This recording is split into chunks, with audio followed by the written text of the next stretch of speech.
Hello everyone, I am Shruti and today I am going to tell you something about time. मैं आपको time के बारे में बताऊंगी कि टाइम को इंग्लिश में कैसे बताया जाता है.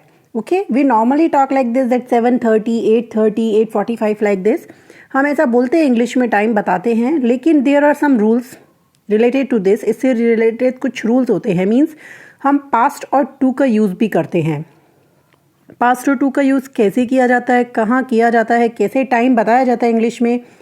So I will going to explain this to you. So let's start.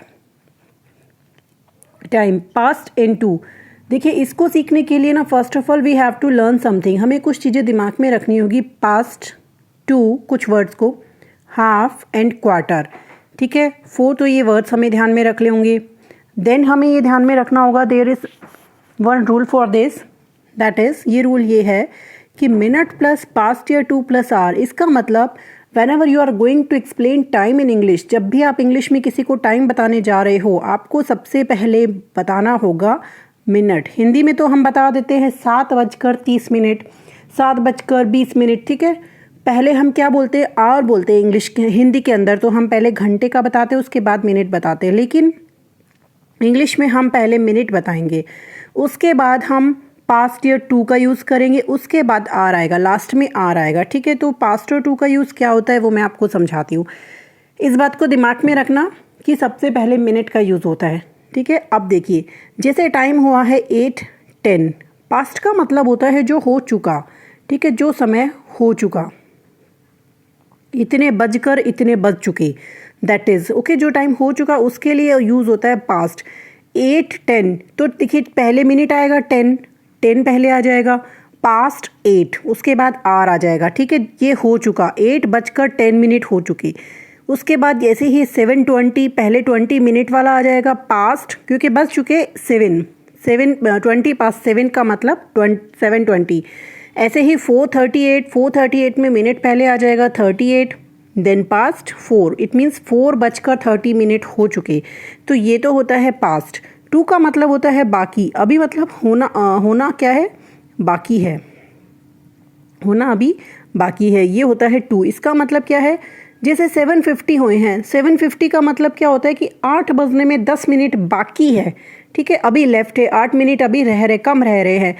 तो उसको हम ऐसे बोलेंगे, मिनट पहले आ जाएगा, कितने मिनट बाकी है, 10 to 8. ठीक है, टू का मतलब इतने मिनट बाकी है और पहले मिनट आएगा और फिर लास्ट में आर आ जाएगा कि इतने घंटे होने में, इतना आर होने में कितना मिनट बाकी है वो पहले आ जाएगा. ऐसे ही 4:49 मतलब कि 5 होने में 1 मिनट लेफ्ट है, तो उससे मिनट पहले आ जाएगा जितना मिनट लेफ्ट है वो. ठीक है, 1 to 5 आर में 5 बजने में 1 मिनट लेफ्ट है. ऐसे ही 5:40 का मतलब है 6 बजने में 20 मिनट बाकी है अभी. ओके, तो 5:40 का मीन्स निकलेगा 20 मिनट बाकी है ना, तो 20 to 6. ओके, मतलब इसमें 2 में है ना, जो आपको आर दे रखा है ना, ये आपको नेक्स्ट वाला देना है. जो आर इसमें दे रखा है उससे नेक्स्ट वाला आर इसमें देना है. आई होप आपको समझ में आ रहा होगा. अब नेक्स्ट देखिए, नेक्स्ट है हाफ. जो हमारी क्लॉक होती है उसमें हमें पता है, कोई भी चीज़ होती है उसका एक हाफ होता है, एक होता है क्वार्टर, मतलब 1/4 पार्ट उसका. ठीक है, तो हाफ तो क्लॉक के अंदर क्या होता है, जो 6 तक होता है, मीन्स 30 मिनट्स को बोला जाता है हाफ पे. ठीक है, और जो इधर होता है ये होता है 15 मिनट्स का 3 पे, और इधर होता है 45 मिनट्स का. ठीक है, 9 पे ये है. अब इसमें क्या है कि जो हाफ है वो तो 30 मिनट पे हो जाएगा. जब भी कहीं हमारे 30 मिनट आएगा तो उसकी जगह हम यूज़ करेंगे हाफ. ठीक है, 30 मिनट जहाँ भी आएगा उसमें हम हाफ यूज़ करेंगे.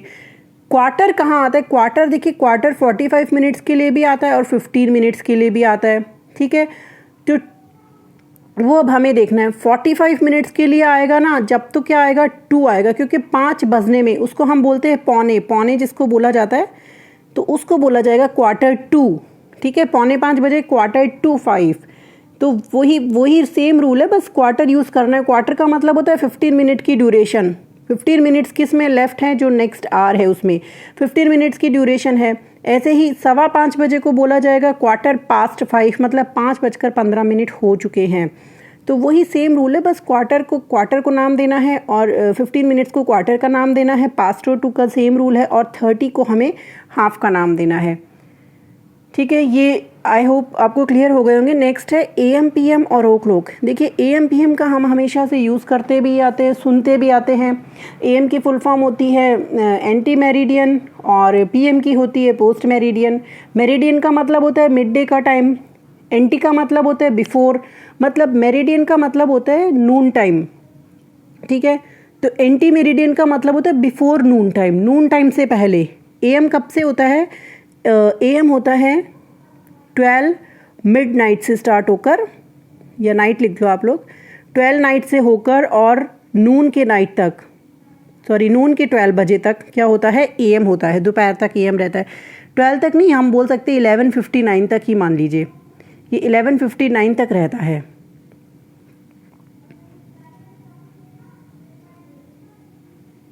ठीक है, 11:59 तक AM रहता है। और PM कब तक रहता है? PM starts from 12 in noon to 11:59 in midnight. Midnight के 11:59 तक ये PM रहता है। और AM और PM का फुल फॉर्म मैंने आपको बताई दिया, एंटी मेरिडियन और पोस्ट मेरिडियन, मतलब दोपहर से पहले और ये दोपहर के बाद में शुरू हो जाता है, 12 बजे के बाद में शुरू हो जाता है। ठीक है, उसके बाद देखते हैं नेक्स्ट रूल क्या है। नेक्स्ट रूल का नहीं मतलब इसमें और ओ क्लॉक का यूज़ कब किया जाता है। हम लोग बोलते हैं ना इतने बज गए, इतने o'clock, 7 o'clock, 5 o'clock। एक तो ओ क्लॉक है ना हमेशा कंप्लीट आवर के लिए आता है, मतलब कि आप 7:30, 8:30 या 9:15 जिसके आगे मिनट लगता है ना, मिनट, उसके लिए कभी भी ओ क्लॉक का यूज़ नहीं होता। ओ क्लॉक का यूज़ होता है हमेशा कंप्लीट आवर के लिए, जैसे 7 बज गए 7 o'clock, 8 बज गए 8 o'clock, 10 o'clock। कभी भी 10:30 आप ओ क्लॉक के साथ नहीं बोलेंगे। अगर मिनट का यूज़ कर रहे हैं आप साथ में तो उसमें AM या PM लगाएंगे। ठीक है, एक तो फुल आवर के लिए हमेशा ओ क्लॉक का यूज़ होता है, कंप्लीट आवर के लिए। यदि उसके साथ में आप मिनट का यूज़ कर रहे हैं तो फिर ओ क्लॉक का यूज़ गलत हो जाएगा, AM और PM का यूज़ उसमें सही होगा। दूसरा जो हमारी क्लॉक होती है जिसमें 24 नंबरिंग होती है, 24 नंबर से जो लिखे जाते हैं, है ना, तो हम जैसे AM और PM का यूज़ तो जैसे करते हैं जो 12 नंबर तक जो क्लॉक होती है उसके लिए। अब 24 नंबर वाली जो क्लॉक होती है उसमें हमें मान लो जो कोई टाइम बताना हो और वो भी कंप्लीट टाइम बताना हो तब भी हम ओ क्लॉक का यूज़ करते हैं। जो रेलवे वगैरह में यूज़ किया जाता है, कंप्यूटर्स में जो टाइम यूज़ होता है उन सब में यही आता है। तो ये इसका डिफरेंस होता है, ये भी थोड़ा ध्यान में रखना। ठीक है, ओ क्लॉक का मतलब होता है ऑफ द क्लॉक, इसका फुल फॉर्म ये निकल कर आता है। तो ठीक है, फिर आई होप आपको समझ में आ गया होगा। इनको आप बोलने की प्रैक्टिस करिए पास्ट और टू की डेली में, तो इनका फिर आपका यूज़ ना प्रैक्टिस में आ जाएगा और फिर इतना प्रॉब्लम नहीं आएगी टाइम बताने के इससे रिलेटेड। ठीक है, आज के लिए थैंक यू।